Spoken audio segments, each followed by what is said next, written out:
ಮುಸಲ್ಮಾನರು ಡೈರಿಗೆ ಹಾಲು ಹಾಕಬೇಕು, ಅವರು ಡೈರಿ ಪ್ರೆಸಿಡೆಂಟ್ಗೆ ಹಾಕಬೇಕು, ಅವರು ಡೈರಿಗೆ ಅಲ್ಲಿಂದ ಎಲೆಕ್ಟೆಡ್ ಆಗಿ ಬರಬೇಕು ಅನ್ನೋ ಉದ್ದೇಶದಿಂದ ನಿನಗೆ ಮಾಡಿರೋದು. ನೀನೇನೋ ಡೈರಿ ಕುಡಿದ್ಬಿಟ್ಟು ನೀನು ತೋರಿಸ್ಕೊಟ್ಟಿದ್ರೆ ನಿನ್ನ ಅಷ್ಟೇ. ಆಮೇಲೆ ಏನು ಮುಂದಿನ ಚಿತ್ರದಲ್ಲಿ ಏನು ಮಾಡ್ದಪ್ಪ ಅದು ಮಾಡಬೇಕು ಅಂತ ನೀನು ಮಾಡಿದ್ವಿ. ಆದರೆ ನಿನಗೂ ಧನ್ಯವಾದಗಳು. ನಮ್ಮ ಅಕ್ಕ ಕಾಂತಕ್ಕನವ್ರು ಬಂದಿದ್ದಾರೆ, ಸೋಮಣ್ಣ ಇವ್ರಿಗೂ ಧನ್ಯವಾದಗಳು, ನಮ್ಮ ಶ್ರೀನಿವಾಸ್ ಧನ್ಯವಾದಗಳು. ಆಮೇಲೆ ನಮ್ಮ ಜಯಸಿಂಹಣ್ಣ ಅವರು, ಅಶೋಕಣ್ಣ ಅವರು, ಇವ್ರು ಹೆಂಗೆ ಅಂದರೆ ಫ್ಯಾಮಿಲಿ ಎಲ್ಲ ಹೆಂಗೆ ಅಂದರೆ ಮಕ್ಕಳ ಜೊತೆನೂ ಫ್ರೆಂಡ್ಸ್ ಆಗಿರ್ತಾರೆ, ಅವರು ಸತಿಮಣಿಗಳ ಜೊತೆನೂ ಫ್ರೆಂಡ್ಸ್ ಆಗೋ ಇರ್ತಾರೆ. ಅವರು ಆ ಥರ ಒಂದು ಕ್ಯಾರೆಕ್ಟರ್ ಅಂದರೆ ಅವರು ರ್ಯಾಶು ಈ ಥರ ಎಲ್ಲ ಏನೂ ಇಲ್ಲ. ಅದೇ ಅಕ್ಕ ಅವರು ಕೂತಿದ್ದಾರೆ, ಅವ್ರಿಗೂ ನಾನು ಧನ್ಯವಾದಗಳನ್ನ ತಿಳಿಸ್ತೀನಿ. ಎಲ್ಲ ಡೈರೆಕ್ಟ್ರಿಗೂ ಧನ್ಯವಾದ. ಸಿಂಪಲಾಗಿ ಇವತ್ತು ನಾವು ಬಂದಿದ್ದೀವಿ, ಒಂದು ಊಟ ಮಾಡಬೇಕು, ಅವ್ರು ಸನ್ಮಾನ ಮಾಡಬೇಕು ಅಂತ ಹೇಳಿದ್ದೀವಿ. ಅಣ್ಣ ಅವ್ರು ಹೇಳಿದ್ರು, ಜಯಸಿಂಹಣ್ಣ ಅವರು, ₹1 ತೊಗೊಳ್ದೆ, ಏನೂ ಇಲ್ಲದೆ ನನಗೆ ಓಟ್ ಹಾಕಿ ನನ್ನನ್ನು ಗೆಲ್ಲಿಸಿ ಇವತ್ತು ನಮಗೇನೂ ನಮ್ಮನ್ನು ಎಕ್ಸ್ಪೆಕ್ಟೇಷನ್ ಇಲ್ಲದೆ ಇಲ್ಲಿ ಕರ್ಕೊಂಡು ಬಂದು ನಮ್ಮ ತೋಟದಲ್ಲಿ ನಮಗೆ ಊಟನೂ ಅವರೇ ಆಗ್ತಾ ಇದ್ದಾರೆ. ಅಂದರೆ ನಮ್ಮ ಅಧ್ಯಕ್ಷರುಗಳು, ಸೆಕ್ರೆಟರೀಸ್ ಅಂದರೆ ನಮ್ಗೆ ಸಂತೋಷ ಆಗ್ತಾ ಇದೆ ಅಂತ ಆನಂದ ಕಣ್ಣೀರು, ಅವ್ರ ಕಣ್ಣಲ್ಲಿ ನೀರು ಬಂತು. ಅಂದರೆ ಅದು ಕಷ್ಟಕ್ಕೇನು ಹತ್ತಿರೋದಿಲ್ಲ, ಸಂತೋಷ. ನಿಮ್ಮನ್ನು ನೋಡಿ ಖುಷಿಗೋಸ್ಕರ ಅವ್ರ ಕಣ್ಣಲ್ಲಿ ನೀರು ಬರ್ತದೆ.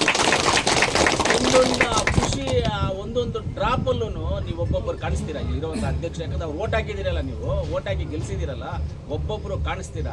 ಯಾರು ಅಷ್ಟು ಈಸಿಯಾಗಿ 8ನೇ ಸತಿ ಡೈರೆಕ್ಟರ್ ಆಗಬೇಕಂದ್ರೆ ಈಸಿಯಾಗಿ ಆಗೋದಕ್ಕೆ ಚಾನ್ಸಸ್ಸೇ ಇಲ್ಲ. ಯಾರೂ ಅಷ್ಟು ಕಷ್ಟ ಆಗುತ್ತೆ ಈಸಿ ಇದಾಗೋದಕ್ಕೆ. ಅಂದರೆ ನೀವೆಲ್ಲ ಅಷ್ಟು ಚೆನ್ನಾಗಿ, ಅವರು ನಿಮ್ಗೆ ಅದೇ ರೀತಿಯಲ್ಲಿ ನೋಡ್ಕೊಂಡಿರ್ತಾರೆ, ನೀವು ಅದೇ ರೀತಿಯಲ್ಲಿ ಅವ್ರು ನೋಡ್ಕೊಂಡಿದ್ದೀರಾ. ನಿರಂತರವಾಗಿ ಇದು ಬರಲಿ. ಇನ್ನೊಂದು ಮುಖ್ಯವಾಗಿ ಏನು ಅಂದರೆ, ಇದು ರೈತರಿಗೆ ಸಂಬಂಧಪಟ್ಟಿದ್ದಂಥ ಒಂದು ಸಂಸ್ಥೆ ಇದೆ, ರೈತರ ಸಂಬಂಧಪಟ್ಟಿದ್ದಂಥ ಸಂಸ್ಥೆ. ಈ ಸಂಸ್ಥೆಯಲ್ಲಿ ನೀವೆಲ್ಲ ಇರೋದ್ರಿಂದ ರೈತರಿಗಿನ್ನ ಹೆಚ್ಚಿಗೆ ಉಪಯೋಗ ಆಗಲಿ, ಇನ್ನೂ ಹೆಚ್ಚಿಗೆ ಡೈರಿಗಳು ಮಾಡಿ, ಹೆಚ್ಚಿಗೆ ಜನಗಳಿಗೆ DCC ಬ್ಯಾಂಕ್ ಇದ್ದದ್ರಿಂದ ಹಸುಗಳನ್ನು ಲೋನ್ ಕೊಡಿಸಿ ಹಾಲು ಶೇಖರಣೆ ಮಾಡುವಂಥದ್ದನ್ನು ಜಾಸ್ತಿ ಮಾಡಿ, ಅದನ್ನು ಜಾಸ್ತಿ ಮಾಡಿ ಹೆಚ್ಚಿಗೆ ರೈತರಿಗೆ ಉಪಯೋಗ ಆಗುವಂಥ ಕೆಲಸಗಳನ್ನು ಮಾಡಬೇಕು.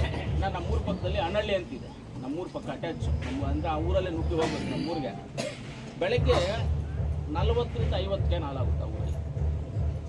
ಸಾಯಂಕಾಲನೂ ಅಷ್ಟೇ 40 ಒಂದು ದಿವಸಕ್ಕೆ 100 ಕ್ಯಾನು ಹಾಲು. ಅಂದರೆ ಎಷ್ಟು 100 ಕ್ಯಾನ್ ಅಂದರೆ ಎಷ್ಟು ಲೀಟ್ರ್ ಬರುತ್ತೋ ಗೊತ್ತಿಲ್ಲ, 4,000 ಲೀಟ್ರು. ಅಂದರೆ 100 ಕ್ಯಾನು ಕಳಿಸ್ತಾರೆ ಅವರು ಒಂದು ದಿವಸಕ್ಕೆ, ಬೆಳಗ್ಗೆ ಸಾಯಂಕಾಲ ಹೆಚ್ಚು ಕಮ್ಮಿ 100 ಕ್ಯಾನು.